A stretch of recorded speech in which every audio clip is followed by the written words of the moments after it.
ಜೈ ಶ್ರೀರಾಮ್. ಇವತ್ತು ನೋಡಿ ಕೋಫ್ತಾ ಕರಿ ಮಾಡೋಣ. ನಾವು ಕೋಫ್ತಾ ಯಾವುದ್ರದ್ದು ಮಾಡೋಣ ಅಂತಂದರೆ ಸೋರೆಕಾಯಿದು ಮಾಡೋಣ. ಸ್ವಲ್ಪ ತೀರ ಎಳೆದು ಬೇಡ, ತೀರ ಬೆಳೆದಿದ್ದು ಬೇಡ. ಎಳೆದಾದರೆ ತುರಿದ ತಕ್ಷಣ ಕಪ್ಪಾಗುತ್ತೆ, ಇಲ್ಲಾಂದರೆ ಇದಾಗುತ್ತೆ, ತುಂಬ ಕರ ಆಗುತ್ತೆ, ಬೀಜ ಇರುತ್ತೆ ಅದರಲ್ಲಿ. ನೋಡಿ, ಅದನ್ನ ಸಿಪ್ಪೆ ತೆಗೆದು ತೊಳೆದಿಟ್ಕೊಂಡಿದ್ದೀನಿ. ಸ್ವಲ್ಪ ಉಪ್ಪು ಹಾಕಿ ಒಂದು 10 ನಿಮಿಷ ಬಿಟ್ಟು ಅದನ್ನ ಹಿಂಡಿ ತೆಗೆದ್ರೆ ನೀರೆಲ್ಲ ಹೊರಗೆ ಬರುತ್ತೆ. ಆವಾಗ ಏನು ಗೊತ್ತಾ, ನಿಮಗೆ ಆ ಕೋಫ್ತಾ ಮಾಡ್ತೀವಲ್ವ, ಅದು ನಿಮಗೆ ಗಟ್ಟಿ ಆಗೋದಿಲ್ಲ. ಇದು ಏನು ಗೊತ್ತಾ, ಈ ಮಕ್ಕಳು ಸೋರೆಕಾಯಿ ಕಂದರೆ ಮೂಗು ಮುರಿತಾರೆ, ನಿಮ್ಗೆ ಗೊತ್ತಿರ್ಬೋದು. ಅಂಥ ಮಕ್ಕಳಿಗೆ ನೋಡಿ ಇಂಥ ಒಂದು ಕೋಫ್ತಾ ಕರಿ ಮಾಡಿಕೊಟ್ರೆ ಈಸಿಯಾಗಿ ತಿಂತಾರೆ ಅವರು. ನೋಡ್ಬೋದು, ಅದನ್ನು ಹಿಂಡಿ ತೆಕ್ಕೊಳ್ಳಿ ನೀವು. ಉಪ್ಪು ಹಾಕಿದ ತಕ್ಷಣ ನಿಮಗೆ ಅದು ನೀರು ಬಿಟ್ಕೊಳ್ಳೋಕ್ಕೆ ಸ್ಟಾರ್ಟ್ ಮಾಡುತ್ತೆ. ಆನಂತರ ಅದಕ್ಕೆ ಮಸಾಲೆ ಹಾಕಿ ನಾವು ಡೀಪ್ ಫ್ರೈ ಮಾಡಬೇಕು. ಲೆಕ್ಕ ಆದರೆ ನಾನೇನು ಮಾಡ್ತೀನಿ ಇವತ್ತಂದರೆ, ಡೀಪ್ ಫ್ರೈ ಮಾಡದೆ ಅದನ್ನ ನಾನು ಗುಳಿಯಪ್ಪದ ಕಲ್ಲಿದೆಯಲ್ವ, ಪಣ್ಯಾರ ಕಲ್ಲ, ಅದರಲ್ಲಿ ನಾವು ಶಾಲೋ ಫ್ರೈ ಮಾಡೋಣ.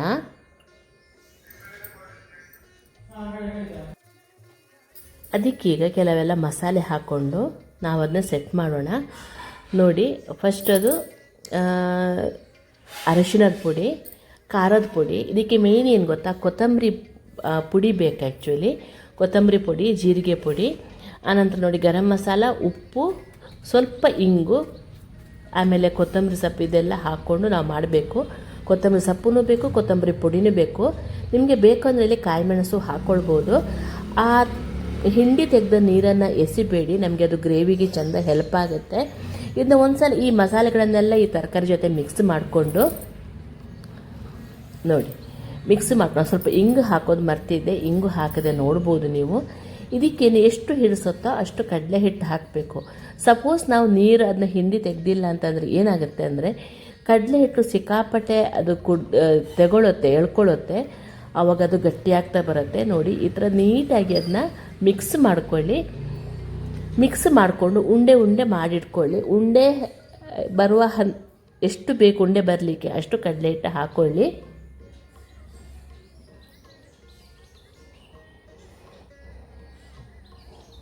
ಆನಂತರ ಗುಳಿಯಪ್ಪದ ಕಲ್ಲಲ್ಲಿ ಎಣ್ಣೆಯಲ್ಲಿ ಕರಿಯೋದು ಬೇಡ, ಸ್ವಲ್ಪ ಕಡಿಮೆ ಎಣ್ಣೆಯಲ್ಲಿ ಇದನ್ನ ಸುಧಾರಿಸ್ಬೋದು. ಅದಕ್ಕೋಸ್ಕರ ನಾನು ಆ ಥರ ಹೇಳ್ತಾ ಇದ್ದೀನಿ. ಅದಕ್ಕೆ ಸ್ವಲ್ಪ ಎಣ್ಣೆ ಹಾಕ್ಕೊಂಡು, ಅರ್ಧ ಚಮಚ ಎಣ್ಣೆ ಹಾಕ್ಕೊಂಡು ಅದನ್ನ ಶಾಲೋ ಫ್ರೈ ಮಾಡಿ. ನಾನು ಮೇಯ್ನ್ ತಗೊಂಡಿರೋದು ಗುಳಿಯಪ್ಪದ ಕಲ್ಲು ಅಥವಾ ಪಣ್ಯಾರ ಕಲ್ಲು, ಇದಕ್ಕೋಸ್ಕರನೇ ತಗೊಂಡಿರುವಂಥದ್ದು. ತುಂಬ ಟೇಸ್ಟಿಯಾಗಿ ಬರುತ್ತೆ. ಯಾರೆಲ್ಲ ನೀವು ಕೋಫ್ತಾ ಕರಿ ತಿಂದರೆ, ಇದು ನಾರ್ತ್ ಇಂಡಿಯನ್ ಡಿಶ್ ಆ್ಯಕ್ಚುಲಿ. ಇದು ರೊಟ್ಟಿ ಜೊತೆ, ಚಪಾತಿ ಜೊತೆ, ಅನ್ನ ಜೊತೆ ಎಲ್ಲ ತುಂಬಾ ಚೆನ್ನಾಗಾಗುತ್ತೆ. ಅನ್ನ ಜೊತೆನೂ ತುಪ್ಪ ಹಾಕ್ಕೊಂಡು ತಿನ್ನಲಿಕ್ಕೆ ತುಂಬಾ ಚೆನ್ನಾಗಾಗುತ್ತೆ. ಅದರಲ್ಲಿಟ್ಟು ಎರಡೂ ಬದಿಯಲ್ಲಿ ಅದನ್ನ ಕಾಯಿಸ್ಕೊಳ್ಳಿ. ಸ್ವಲ್ಪ ತಿರುಗಿಸಿ ಕಾಯಿಸ್ಕೊಳ್ಬೇಕಾಗತ್ತೆ, ತುಂಬಾ ಚೆನ್ನಾಗಾಗುತ್ತೆ. ಏನು ಗೊತ್ತಾ, ಇದನ್ನೆಲ್ಲ ಕೋಫ್ತಾ ಕರಿನೇ ಮಾಡಬೇಕು ಅಂತ ಹೇಳೇನಿಲ್ಲ. ನಿಮಗೆ ಇದನ್ನ ಪಕೋಡ ಥರ ತಿನ್ನಲಿಕ್ಕೂ ತಿನ್ಬೋದು. ನೋಡಿ, ಇದನ್ನ ಅಡಿಮೇಲೆ ಮಾಡಿ ಹಾಕ್ತಾ ಬರಬೇಕು. ನೀವು ನೋಡ್ಬೋದು, ಒಂಚೂರು ಕಲ್ಲಿಗೆ ಹಿಡಿತಾ ಇಲ್ಲ, ಅಂಟ್ತಾ ಇಲ್ಲ, ನೀವು ನೋಡ್ಬೋದು. ಅಷ್ಟು ಚೆನ್ನಾಗಿ ಅದು ಸೀಸನಿಂಗ್ ಆಗಿದೆ. ನೋಡಿ, ಈಗ 2 ಟೊಮೆಟೊ ಒಂದು ಮಿಕ್ಸರ್ ಜಾರಿಗೆ ಹಾಕ್ಕೊಂಡು ಒಂದು ಅಥವಾ 2 ಕಾಯಿ ಮೆಣಸನ್ನು ಹಾಕ್ಕೊಂಡು ಗ್ರೈಂಡ್ ಮಾಡಿಟ್ಕೊಳ್ಳಿ, ಗ್ರೇವಿಗೋಸ್ಕರ ಇದು. ಇಲ್ಲಿ ನೀವು ಬೇಕಂದರೆ ಒಂದು ಈರುಳ್ಳಿ, ಆನಂತರ ಗೋಡಂಬಿ, ಇದನ್ನೆಲ್ಲ ಹಾಕ್ಕೊಳ್ಬೋದು. ನಾನು ಅದರಲ್ಲಿ ಯಾವುದೂ ಹಾಕ್ಕೊಂಡಿಲ್ಲ, ಸಿಂಪಲಾಗಿ ಇರಲಿ ಅಂತ. ಅಷ್ಟೊತ್ತಿಗೆ ಇದೊಂದು ತಿರುಗಿಸಿ ಹಾಕಲಿಕ್ಕೆ ಆಯಿತು. ಇದನ್ನೂ ಒಂದು ತಿರುಗಿಸಿ ಹಾಕಿಬಿಟ್ಟು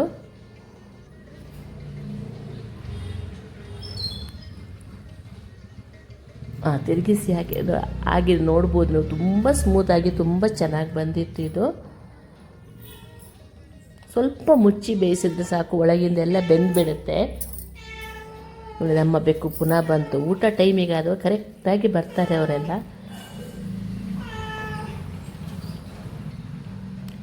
ಇದನ್ನ ಹೀಗೆ ಎಲ್ಲನೂ ಮಾಡಿ ಇಟ್ಕೊಳ್ಳಿ. ಏನು ಗೊತ್ತಾ, ಈ ಥರ ಬರೀ ಕೋಫ್ತಾ ಮಾಡಿಟ್ಕೊಂಡು ನಮಗೆ ಟೀ ಜೊತೆ, ಗಂಜಿ ಜೊತೆ, ನಾವು ಗಂಜಿ ಮಾಡ್ತೀವಲ್ಲ ಕುಚ್ಚಿಗೆ ಅಕ್ಕಿ, ಅದ್ರ ಜೊತೆಗೆ ತಿನ್ನಲಿಕ್ಕೂ ಚೆನ್ನಾಗಾಗುತ್ತೆ. ಬೇಳೆ, ಆನಂತರ ತರಕಾರಿ ಎಲ್ಲ ಹೊಟ್ಟೆಗೆ ಹೋದಂಗೆ ಆಗುತ್ತೆ. ಈಗ ಕರಿಗೆ ರೆಡಿ ಮಾಡ್ಕೊಳ್ಳೋಣ. 1 ಚಮಚೆಯಷ್ಟು ಕಸೂರಿ ಮೇಥಿನ ಸ್ವಲ್ಪ ಫ್ರೈ ಮಾಡಿಟ್ಕೊಳ್ಳಿ. ಅದನ್ನ ಕೊನೆಗೆ ಗ್ರೇವಿಗೆ ಹಾಕಿದರೆ ತುಂಬ ಚೆನ್ನಾಗಿ ಫ್ಲೇವರ್ ಕೊಡುತ್ತೆ ಅದು.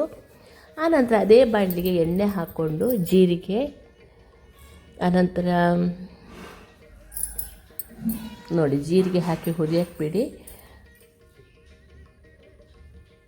ಆಮೇಲೆ ದಾಲ್ಚಿನ್ನಿ ಎಲೆ, ಗರಂ ಮಸಾಲೆ ಜಾಸ್ತಿ ಇದಕ್ಕೆ ಬೇಡ, ನಾವು ಅದಕ್ಕೂ ಹಾಕಿದ ಕಾರಣ ಸ್ವಲ್ಪ ಜೀರಿಗೆ ಪುಡಿ, ಖಾರದ ಪುಡಿ, ನೆಕ್ಸ್ಟು ಇದು ಹಾಕ್ಕೊಳ್ಬೇಕು ನಾವು ಕೊತ್ತಂಬರಿ ಪುಡಿ ಸ್ವಲ್ಪ ಜಾಸ್ತಿ ಬೇಕು. ಆನಂತರ ನಾವು ಗ್ರೈಂಡ್ ಮಾಡಿ ಇಟ್ಟಿದ್ದೀವಲ್ಲ, ಜಾಸ್ತಿ ಹೊತ್ತು ಬಿಡಬೇಡಿ ಕರೆಕ್ಟಕ್ಕೆ. ಆ ಟೊಮೆಟೊ ಗ್ರೈಂಡ್ ಮಾಡಿದ್ದನ್ನು ಹಾಕ್ಕೊಳ್ಳಿ.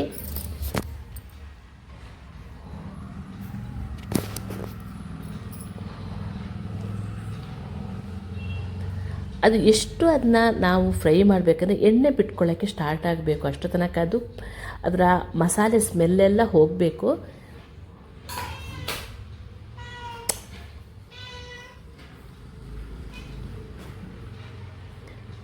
ಸ್ವಲ್ಪ ಉಪ್ಪು, ಗ್ರೇವಿಗೆ ತಕ್ಕಂತೆ ಉಪ್ಪು ಹಾಕ್ಕೊಳ್ಳಿ.